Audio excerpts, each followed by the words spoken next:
Ok. Eh,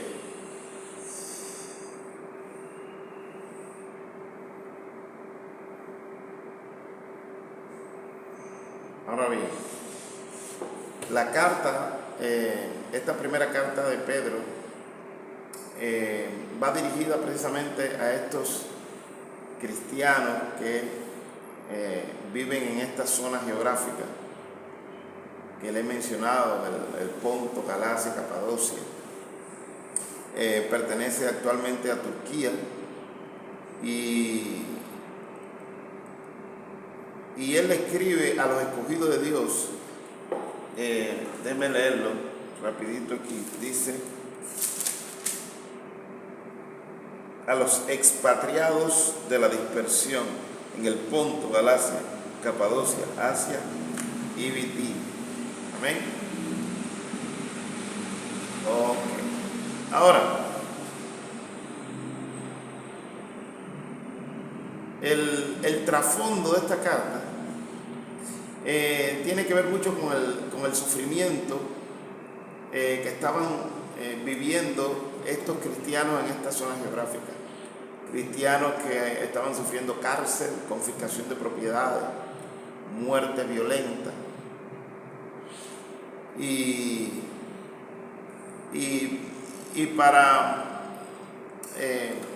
muchos de estos cristianos de alguna manera están padeciendo todas estas causas a mano del Imperio Romano. Y Pedro pues le está escribiendo para fortalecerlos, para animarlos. Él les habla incluso de las bendiciones heredadas por haber aceptado el Evangelio. Les menciona también temas que tienen que ver con el mundo, con el Estado, la familia, la iglesia y las relaciones apropiadas de los creyentes con estos, es decir, con el Estado, la iglesia, la familia. Instruye a los ancianos, les habla de la disciplina que debe haber en la iglesia y demás. Ahora, el propósito es animar a los cristianos que sufren a anticipar y aceptar las dificultades que le vienen por causa de la fe en Cristo. Pedro les exhorta a permanecer firmes, les dice que compartan el sufrimiento de Cristo y que participen de su gloria. En resumen, Pedro lo que está haciendo es transmitiendo un mensaje de esperanza y ánimo. La palabra esperanza es clave y aparece 5 veces en primera de Pedro. Por ejemplo, aparece en el capítulo 1, versículo 3, también aparecen los versículos 13 y versículos 21 de este mismo capítulo 1, aparece en el capítulo 3, versículo 5 y también en el versículo 15 de ese mismo capítulo. Pedro escribe una carta de esperanza a cristianos que experimentan sufrimiento frecuente e intenso.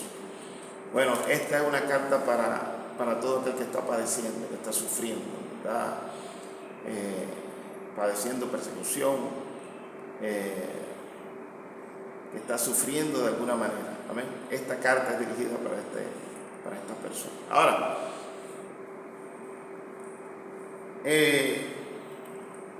Pedro le está escribiendo en este capítulo 5 que les mencioné al principio.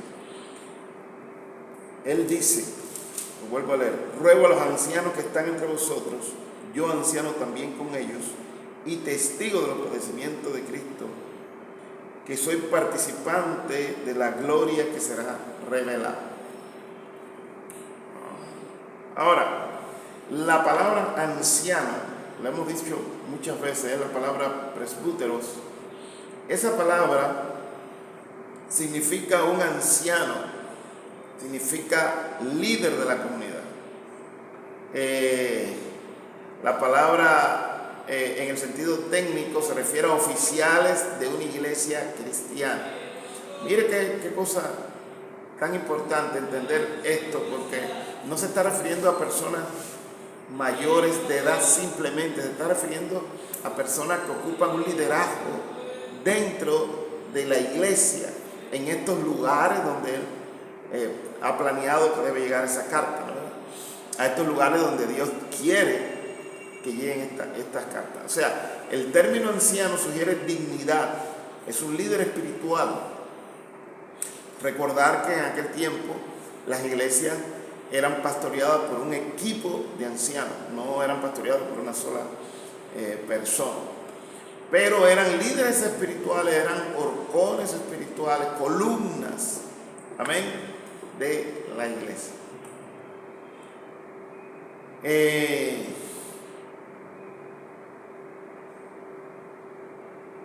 El término anciano,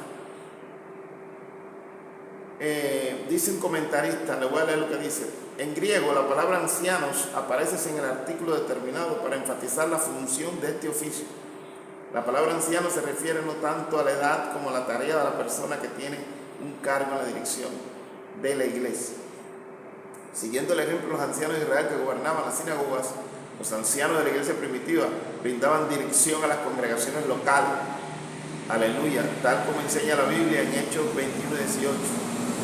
Los apóstoles instituían ancianos en cada iglesia, Hechos 14:23, y se recomendaba a los ayudantes apostólicos que hicieran lo mismo, como dice en Tito 1:5. Los apóstoles encargaban a los ancianos que diesen cuidado espiritual a los miembros de la iglesia, enseñando y predicando. También que protegiesen la pureza de la fe cristiana, que advirtieran en contra de las falsas doctrinas y que promoviesen la paz, el orden en la iglesia, dando ejemplo en su propio hogar. Es decir, un anciano, aleluya, no era alguien que era un neófito en la fe. Estos ancianos tenían que cuidar la iglesia, amén, estaban capacitados para enseñar, para predicar la palabra, velar por la pureza doctrinal, advertir en contra de las falsas doctrinas y promover la paz, el orden. Tenían que ser ejemplo en su casa también. Y esto es importante porque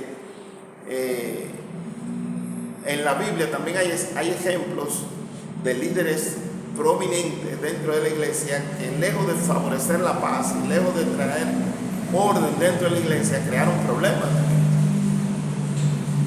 Y la Biblia menciona, por ejemplo, el caso de Diótrefes y otros más. Entonces hay que tener mucho cuidado porque en las iglesias a veces hay líderes que deberían promover la unidad de la iglesia, que deberían promover la paz, que deberían traer armonía dentro de la iglesia, pero en vez de eso lo que causan es división, lo que causan es problemas dentro de la iglesia. Y lo otro es que a veces se van al extremo porque confunden tradicionalismos, confunden cosas que no tienen que ver realmente con la doctrina, con doctrina. Entonces, el anciano, el líder espiritual maduro, tiene que saber cuándo estamos hablando de doctrina bíblica y cuándo estamos hablando de tradiciones meramente humanas. Sabemos que las tradiciones pueden cambiar. No todas las tradiciones son malas. No se puede decir que todas las tradiciones son malas, pero las tradiciones pueden cambiar. Lo que no puede cambiar es la doctrina bíblica. Amén. La doctrina bíblica sí no puede. Entonces, esto hay que tenerlo muy en cuenta. Por eso el anciano tiene que ser una persona que conoce la doctrina y que la defiende. Amén. Bendito sea el nombre del Señor.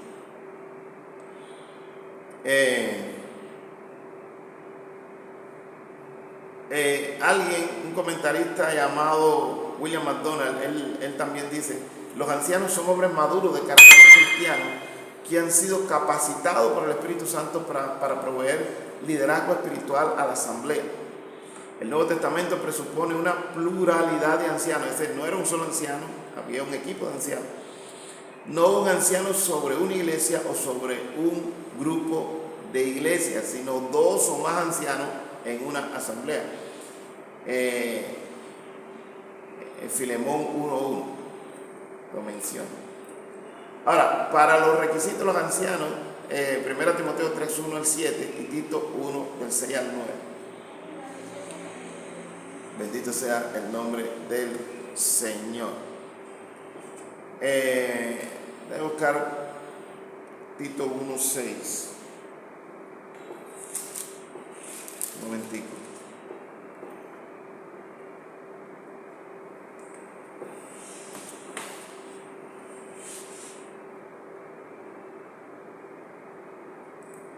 Tito 1:6.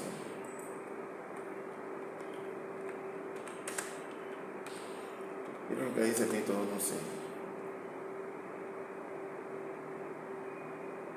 Versículo 5 dice: por esta causa te dejé en Creta, para que corrigieses lo deficiente y establecieses ancianos en la ciudad, así como yo te mandé. Y empiezo a mencionar una serie de características.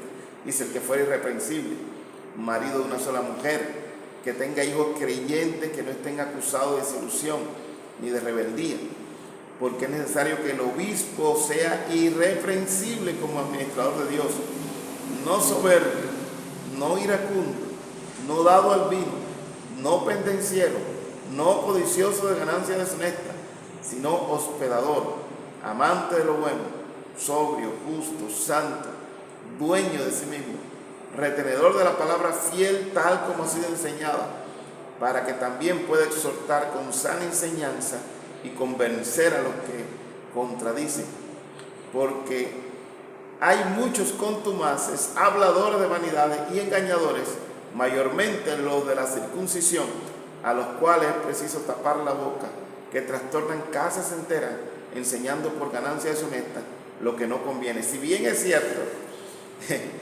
que a Tito se le encarga esta tarea y Pablo da el perfil, también Pablo habla de muchos de estos ancianos que no son líderes espirituales, que mira las características que tienen: son contumaces, son habladores de vanidades, son engañadores, y son predicadores judaizantes.